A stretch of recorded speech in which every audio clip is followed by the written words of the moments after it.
Welcome to another episode of Cannabis Health Radio. I'm Ian Jessup. And I'm Corey Yelland. Like most people listening, I've never heard of Ehlers Danlos Syndrome. It's a group of genetic connective tissue disorders due to a mutation in one or more of a dozen different genes. Who knew? It affects about 1 in 5,000 people worldwide. Our guest today didn't know she had this syndrome until it was triggered by a fever. And joining us to tell her story is Jenna Broome, who joins us from Washington State. Jenna, let's start your story 10 years ago when you ended up with rheumatic fever. Pick up the story from there. Yeah, it started in January in North Carolina. It's in 2007, very mild there, and I was out walking and twisted my ankle, and it just never got better. And I would go to the doctor every 2 weeks, and it just got worse and worse and worse. And this literally started with one ankle, and it was my tonsils. It took them 2 years to finally, and they were drawing blood throughout the process, and they knew I had strep in my blood, but they couldn't find it. They didn't know where it was coming from. And it got to the point where I couldn't walk. I couldn't get up the stairs. My husband had to carry me and try to push me up the stairs. It was pretty rough. And then they finally realized, took my tonsils out, but that keyed off.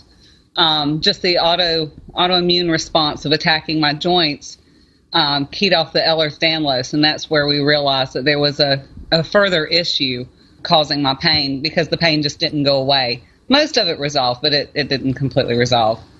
So you twisted your ankle. It wouldn't heal, and it was the result of strep tonsillitis? Yes. Strangely enough, it ended up in all my joints through my hips. It went after my kidneys, and I had very little heart damage from it because I was on antibiotics for the entire time. They were trying to kill it. But, yeah, it started out with a sprained ankle. And you didn't have, like a sore throat when you hurt your ankle? No, but I had strep through the years so many times. At one point when I was working, I would go in every 30 days and just get a test and a shot because the antibiotics orally weren't getting it. So for 6 months in a row, but my insurance at that point did not see it necessary to take my tonsils out. That was about 3 years before the rheumatic fever. Oh, because the insurance company wouldn't pay for it. Your tonsils remained in. Yes. And it abscessed in the back of the tonsils. Did the doctors at any time look at your throat and say, Jenna, you've got strep? You've got tonsillitis? Well, they looked at the front of my throat. I had really big tonsils anyway. I always had. So they were always problematic, and they would look at them, and they didn't appear bad. When they did send me to the ENT, he took the little flipper and flipped up the back of the tonsil and said, oh, this has to go now. So all they need to do was flip it up and look at the back, and they would have seen. Well, I'm not a doctor, obviously, but if somebody's presenting with strep, the first place I would look would be the throat. Well, and they did, and they swabbed my throat a few times. But like I said, it was the front, and because it had encapsulated in the back, it was all coming back negative. I see. Okay, so that triggered your Ehlers Danlos Syndrome. Mm-hmm. Yeah, it just made doctors aware, I guess, really. As a family, we've always been very limber and have different kinds of injuries. Mm-hmm. Like instead of breaking a bone, we tend to, our bones just kind of disjoint at the joint and pop out. So we've always known that was strange. It just never hurt us until, this autoimmune disease led it to attack the joints, and now it hurts. Were you one of those kids who could pull their thumb right back? Oh, I can take my pinky finger and fold it back, straight back on my hand, flat.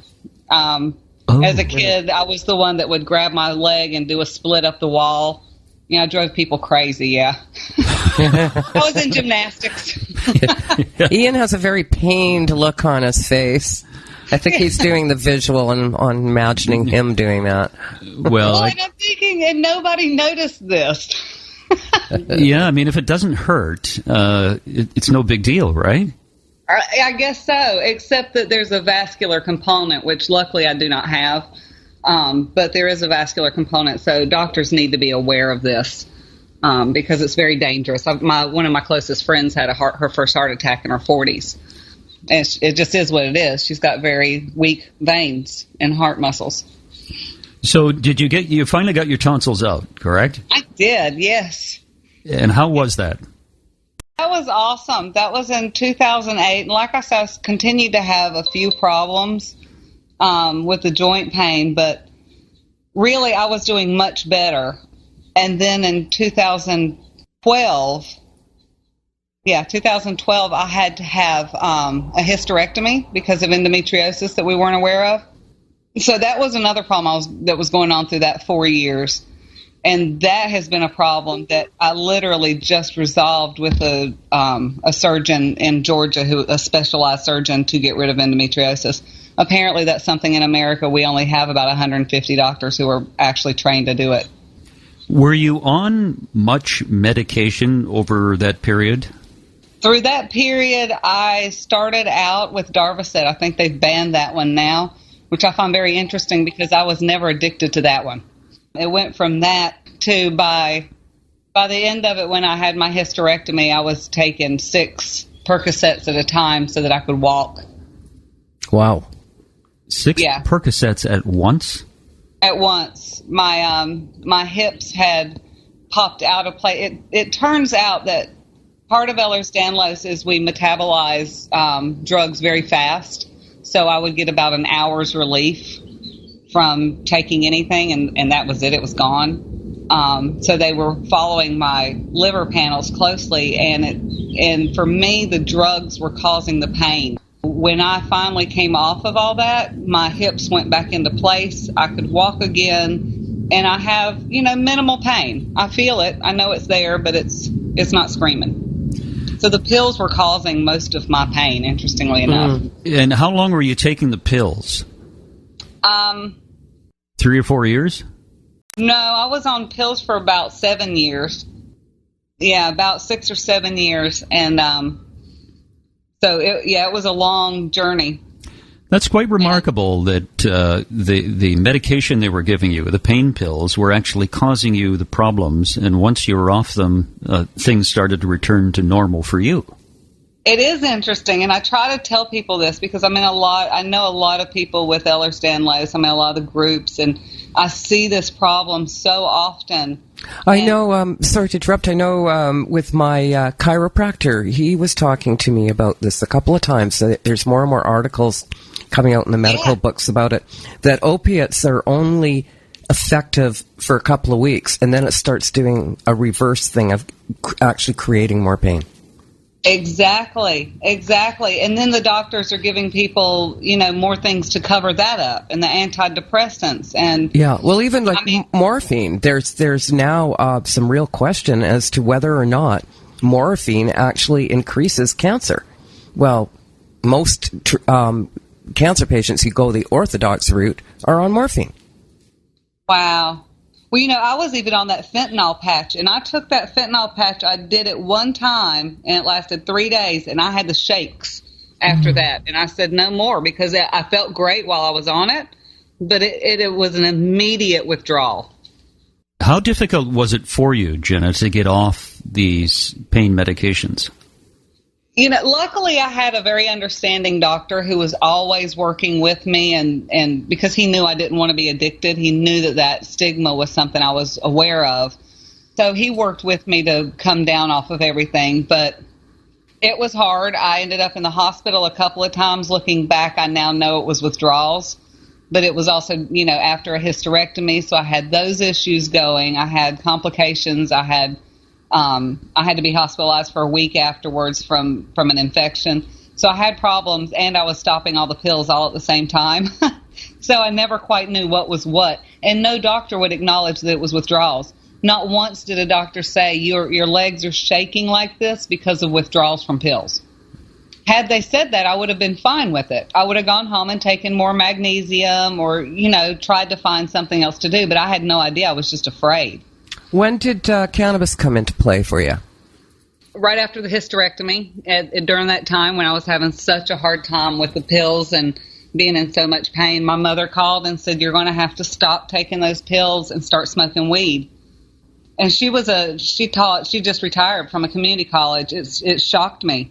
And I said, where am I going to get that? She said, I lived in Raleigh at the time. She lived near Duke, UNC, NC State. Just go down there and find some. That's hilarious. Yeah, that is. Your mother gets your you mother calling you up. Drop Yeah. those pills and get some cannabis. She called me out. She's like, I'm not going to watch my baby die. And looking at it now, I can see where I would be dead had I continued that path. You think so? Oh, I definitely think so. I mean, taking them 6 at a time and it not helping. Yeah. I mean, my choices were, I could have gone up to heroin, I guess, but I'm afraid of needles. It's really unbelievable, some of the stuff that people are taking. So what happened when you did cannabis for the first time?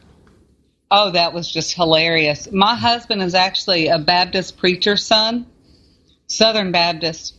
And he sat up in bed, and you're going to have to excuse the French, but he looked over at me and he said, what evil fuck made this illegal? And I immediately called my mom. I was like, Mom, this is awesome. Well, that's So, right, yeah. because nobody's ever died from it, have they?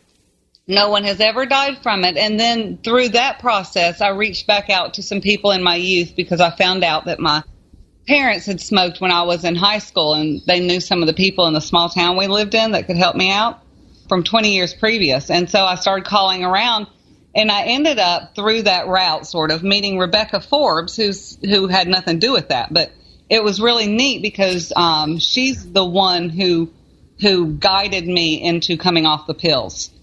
She was the one who actually said, every time you want a pill, why don't you just smoke some weed? And made that connection. Yeah, we interviewed Rebecca back in the day. Oh, yeah, the name is familiar. Yeah. I know Rebecca. Yeah, she's interesting. She helps a lot of people with that. So you just did smoking? You didn't ingest oil or do topicals at all? Or not topicals or baked goods, edibles? Well, right after I started smoking, not too terribly long after, I ended up out here at Hemp Fest in Washington because Rebecca was speaking. And so she asked me to come with her, and I thought, okay, I had no idea what I was stepping into. Not a clue.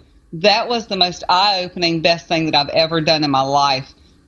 Because of that, and it was so early on, and I had oils from the beginning. I had access, or at least the knowledge to make my own. So I was ingesting, I was making, butter and coconut oils, and I was making my own lotions. And in fact, I made suppositories this last surgery that I had in November. By the time I got to the hospital, I was gray. When the doctor saw me, he said, you're going to have surgery pretty fast because the endometriosis, people don't realize that can kill you.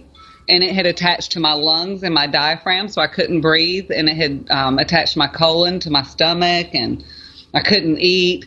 And cannabis was the only thing that got me through that. And they had me on Valium and Baclofen suppositories. That was the only other drug that I agreed to use. And that wiped my memory. I couldn't even get 1 mile down the road in my car to McDonald's, and I had lived in the same place for 10 years. So at that point, I said, I'm going to make this into suppositories also. And Duke Medical Center has record of me making my suppositories and using it, and how it works so much better than their Valium and Baclofen. No, you say they have records of it. Why do they have records of it? Because I made sure to point it out. I wanted them to know, and I want them to tell other women. It's not fair to be giving women vaginal suppositories of Valium and knowing what that'll do to your mind. And it's bypassing everything, going straight into the blood, and they know what it's going to do and the side effects, and no one's giving the proper warnings on that. With your endometriosis, would you say that you probably would have died if it wasn't for cannabis? I would most definitely. I would have died from that because I couldn't eat. And, it's funny, I would talk to people because cancer will kill you so fast. You don't realize that something innocuous like endometriosis can also kill you. But if it hooks onto your stomach and you can't hold food in and you can't get any nutrients, I just threw up all the time. There were days that I threw up more than 20 times a day. And it was just the muscle spasms, and cannabis could control that to some degree. Did you lose a lot of weight during that period? I did. I've lost about 40 pounds. I've put back on about 5 now. Okay, how do you feel? I feel great. For the first time in 10 years, I feel great. I feel like I could tackle the world. And before, I would get about 2 hours a day before this last surgery in November. I got literally 2 hours a day, and I could plan to either go grocery shopping or do laundry, and that was it. I was asleep the rest of the time. So in November of last year, you were sleeping a lot, you were active for a couple of hours a day, and today, in July, you are a vibrant woman. Yes. Yes, and I'm pink. It's hilarious. People actually, friends that I met when I moved to Georgia, and I saw them again after surgery, said, "Oh my goodness, you're pink. What happened?" I mean, it was that visible. So you've gone from gray to pink. So you've got blood flow happening. I do. Yeah. But it was, and I give Cannabis credit on, it couldn't cure what I had because there's nothing you can do about adhesions and growth like that. But it could definitely give me the ability to eat. It could release the muscle spasms enough to allow my body to process some of the food. My husband and I, it was difficult. Every day we would have to do stomach massages to push everything through. But Cannabis gave us, through the lotions, we had that going on through the outside, and it was everywhere. How does your mother feel about it? She's very happy. Of course, now she worries that I might smoke too much since I don't have any current issues. No. And is your husband a convert as well? He is. That's fantastic. It's been an interesting road. It's been an interesting road, but not one I would trade, I have to say, because now I can make other people aware. I had no idea, and to be perfectly honest, I was that judgy dare child adult who, because I knew my brother smoked, I would buy him gift cards. I didn't want to give him cash because I didn't want him spending his money on drugs. I feel so bad about that now. I mean, I had so much judgment, and now I can go out and help people and try to show them that there's another way where you don't have to beg for help from your doctors. Yeah. Have you told your brother that story? I have. And we talk about it all the time. He laughs at me. Yeah. How much do you consume a day, and in what form? Usually right now I'm down to just smoking, and actually because I've been quitting cigarettes, I'm consuming probably an eighth a day to a quarter a day just because I'm rolling it up into spliffs. But that's about it now. That's about it? You don't take the oil or have edibles or tinctures or things like that? Not terribly. This past week I had a little bit, I still get a little bit of pain. I think it's probably cyclical. And so I had to take a little bit of oil for that, but that's about it. Like a tenth of a gram. I mean, nothing. Have you noticed any change in your Ehlers Danlos Syndrome as a result of taking cannabis? No, and I don't think there'll be any changes on that. It's just poor connective tissue. I don't think cannabis can change that. I'm sure that I've had protection with my bones with the CBGs because I've had to take the Lupron shot I probably took it for 2 years all in, and they now say that causes a lot of bone deterioration, and I don't seem to have that problem. What is that called? What is that called, Jenna? That shot you took? Lupron or Depo-Lupron. It's what they give men with prostate cancer to stop hormones. Yeah, it's one of the things that they do for women to stop hormones for endometriosis, but they don't share the side effects of it. So luckily I had the cannabis on board during that time, and I'm hoping it protected me. I'm wondering if you did cannabis in a stronger form consistently, like cannabis oil, whether you might see some changes. I'm not completely convinced that cannabis couldn't at least assist in making your disease less impactful. Well, yeah, it does make it less impactful because it controls the little bit of arthritis in the hips now. It's the hips, the shoulders pop out. I have a rib that twists. That's fun. Mm-hmm. But you know, we had a little girl who was going to have her, if she was 5 years old, was going to have her, I recognize it's not the same thing. She was going to have her leg amputated at the hip. And we started her on THC at night, THC oil at night, and CBD in the daytime. And I think it was 2 weeks, and this fracture healed. Like, there was this fracture in her thigh that wouldn't heal, and it was as a result of radiation that they had done. Her bones were really brittle, and they'd been trying to heal it for over a year. So, wow. yeah. I think there's a chance that this could help with the whole connective tissue thing. Well, I think brittle bone is connected to Ehlers Danlos. A lot of people with brittle bone have Ehlers Danlos. Interesting. Yeah, I think it's, and there's another one, Marfan syndrome, that's very closely connected to us. They're the really tall people with really long limbs. Yes. We just interviewed a woman in Washington State with Marfan syndrome. Yeah, she's tall. Right next to Ehlers Danlos. Yeah, she's 5'11", tall, and it's very similar to what you have, isn't it? It's the same thing, pretty much. They have a few additional issues because of the height and the joints, but yeah, it's pretty much the same thing. I'm wondering, Jenna, if you started taking the cannabis oil in higher concentration. Excuse me, higher concentration, as Corey recommended, I think, it's worth a try. I would be willing to do that. I've never considered, I've always been trying to solve it mode. I've never really considered anything. Now that I've gotten myself stable, I could do something.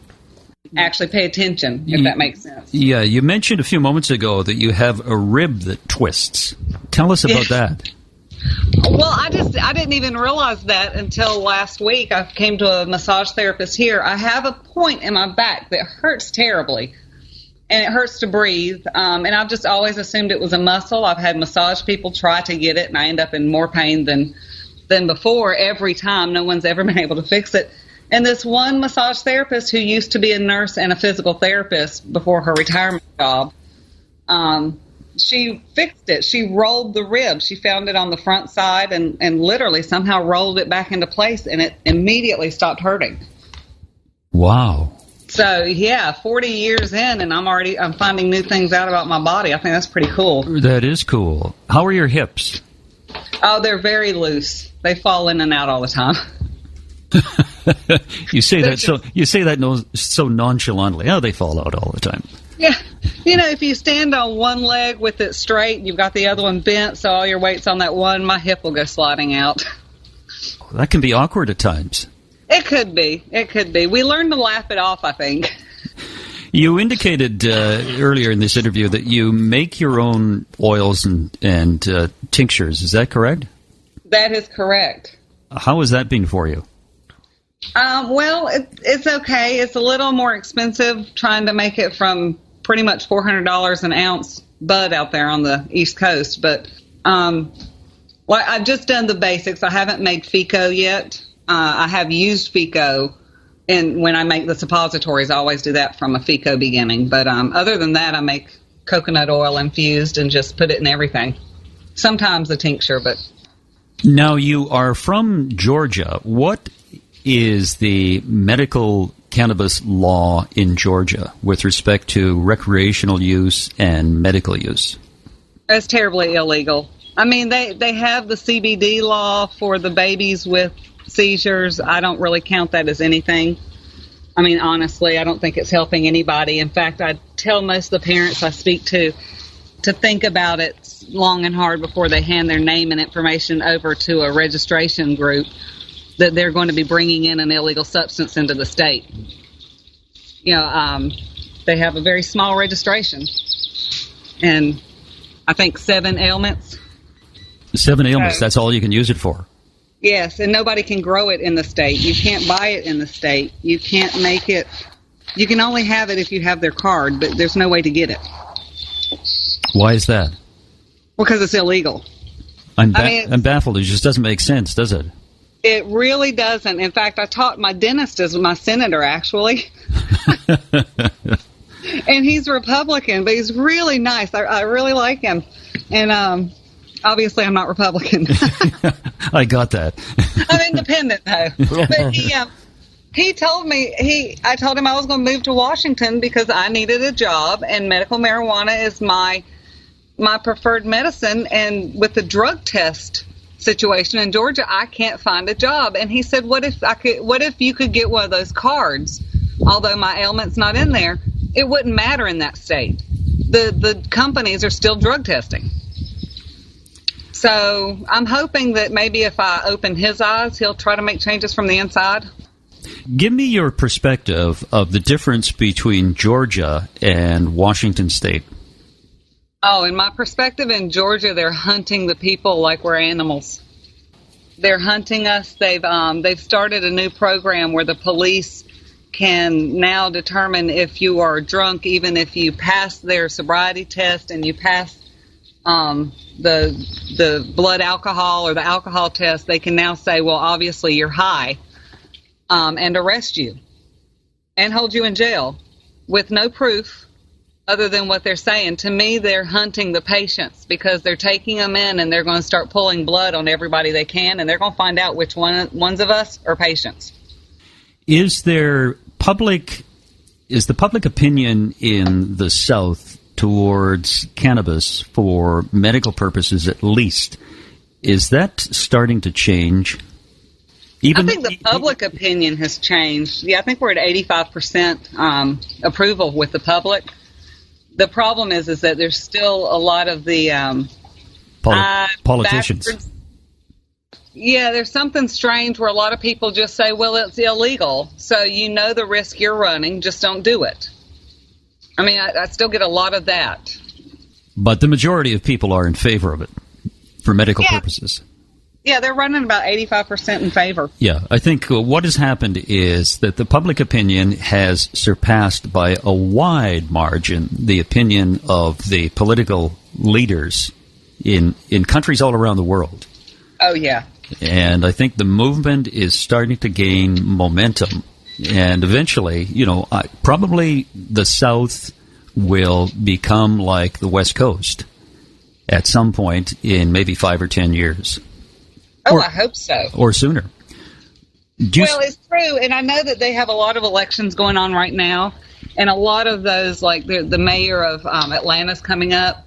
And there's a couple of people, I believe, whose stance is pro-marijuana, or at least decriminalization on the street. Harm reduction. So that's coming up. And Clarksville passed something to where in Georgia, I think it's a $75 fine up to an ounce. So the small communities are trying, and it'll turn. Yeah, it'll turn. So, Jenna, your health today is improving. You're getting better, even though your rib pops out occasionally, your hip pops out.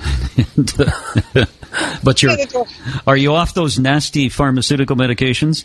Completely and 100%. I'm down to, I think my last surgery, I took 20 pills, and it was a massive surgery. And the first 3 days I'll take them, and that's about it. Well, we appreciate your time. Sit down, smoke one, and enjoy the rest of the day.